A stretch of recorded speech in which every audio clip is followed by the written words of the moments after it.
त वरी छहीं साहेली उथी उन चयसि अङण मथे ओपरा आई जॾहिं ॾिठा हुई उठ तॾहिं ॾायई न तिन ॾाघनि खे ओगी साण आगठ।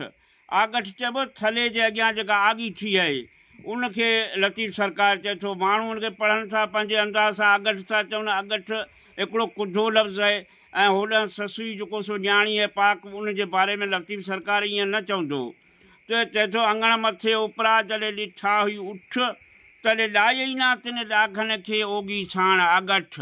पोइ हूं त तुंहिंजे हठ ऐं सूर पिरायई ससुई। त वरी छहीं साहेली उथी त उन चयसि त अङण मथे ओपरा जॾहिं ॾिठा हुई तोॾा। अङण मथे ओपरा जॾहिं ॾिठा हुई तोॾा तॾहिं वंगई न वर ॾेई तिन गौरनि जा गोॾा। पोइ लकनि जा लोॾा हूं त न सठई ससुई। त वरी सती साहेली उथी त उन चयसि अङण मथे ओपरा जॾहिं ॾाघा ॾिठई ॾींहं त वठी सड़क ससुई।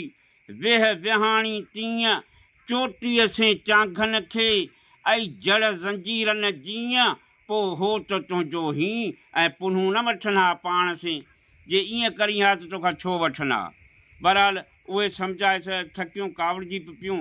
चई थी हाणे तुंहिंजी मर्ज़ी आहे हू गो अथई हू मैदान अथई असां वञूं थियूं। पर हिन ससुई जी इहा ई माना रट त आऊं वञा थी।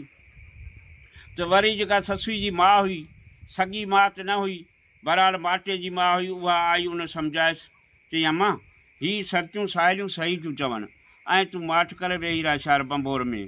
तॾहिं हिन माउ खे बि जवाबु ॾिनई। चई न मां आऊं वेंदसि कान आऊं ईंदसि।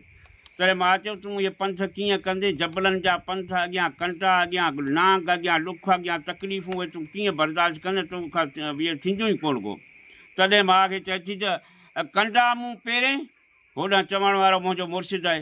कंडा मूं पहिरें तोड़े लख लॻनि आङर आङूठे न मिले भले छिपूं पेर छिननि। चीहा कयो चीचनि मां ऐं रेला रत वहनि पोइ वींदे ॾांहुं पिरिन ऐं जुती जात न पाईं। माउ खे इहो जवाबु ॾिनई। वरी मां सम्झायसि अम्मा अॻियां जबल जा पंथ उते न को पाणी मिलंदो न का मानी न को अन्न तूं कीअं हो इहा मंज़िल कंदे रुॻो बुख ते उन ते तूं कीअं सफ़र करे सघंदे पुनूं खे कीअं ॻोल्हींदे। जबलनि जा त अड़ांगा रस्ता आहिनि अड़ांगा पंथ आहिनि। तॾहिं माउ खे चए थी त डूंगर बोड़ ॾुखनि जो हीअ ससुई जी इस्तक़ामत आहे।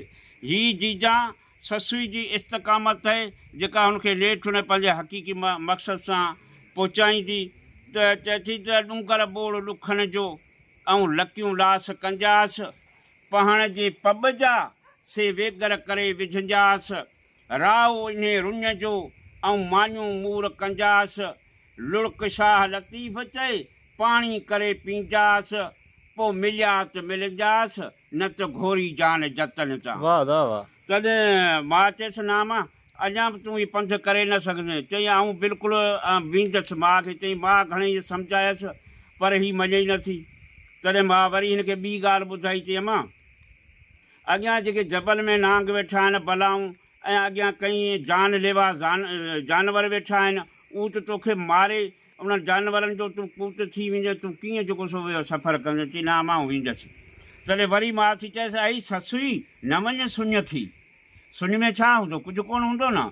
ससुई न वञ सुञ खे अॻियां था नए में नांग सुझनि। पोइ रुॻा नांग कोन्हे उते ॿिया जानवर पिया अथई। चवण वारो मुंहिंजो मुर्शिद आहे लतीफ़। ससुई न वञ सुञ खे अॻियां था नए में नांग सुझनि। मिरूं मांकर भोलड़ा ऐं रिछ रिहायूं कनि। चीटा शींहं ॿेलनि में पिया दांदा दांदा कनि। गिझूं ॻाढ़े मासले बेगाणियूं वतन। विझो वात वणनि में लुंडियूं पियूं लड़कनि। ॻाढ़ा ॾेंभू ॾेह जा ॿिया चेलाटा चहकनि। ॻाढ़ा ॾेंभू ॾेह जा ऐं ॿिया चेलाटा चहकनि ऐं तिहां परे सुझनि पखा ॼाम पुनूअ जा। इहा मंज़िल कीअं कजांइ ससुई खे। मां चयसि